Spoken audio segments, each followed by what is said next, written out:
post-COVID world will place a premium on transition skills. People will shift not just their jobs, but their entire livelihoods relatively quickly and more than once. And making a complete change of industry is frightening for most people because we're not just taking a new job or a new sector, we're also reinventing our personal story. But you can get ahead of the transition curve by learning certain skills that will help you make that adjustment. And these are very important to students, by the way. And one of the skills that will help you move from one livelihood to another is identifying your carry forward. That's what I call it. Identifying your present skill set, what you've learned where you are now that might help you in the next position. There are, by the way, some very helpful research-driven resources online to help you identify your skill sets and help you identify where you're strong in your thinking. Some of them cost money, but it's a good investment.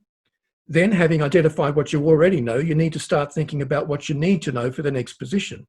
And you can begin to identify that by looking at industry publications within that sector, following industry leaders on Twitter, trying to discover what skills you may need going forward. And then you start to upgrade your skills according to that evaluation, using online courses, YouTube tutorials, and other things that most of you have used anyway. Remember, though, you can't future-proof your life or career. You can't totally isolate yourself from the ups and downs of life. You can decide to be proactive, though, about the future.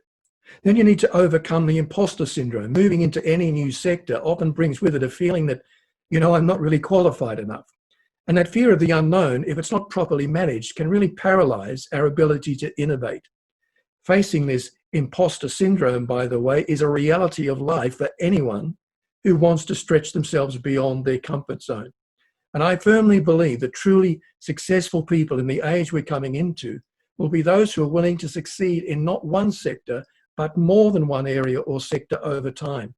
And that requires that you're willing to pass through what I've called seasons of obscurity, going from one spotlight into another over time, with seasons of adjustment and struggle in between. I think that's the reality of life as we now face it. And then thirdly, you need to get some training in leadership and management. Don't want to go into detail there because others might, but leadership and management are complementary roles. Both are essential, but they're very different in their outlook, in their outcomes, and their priorities.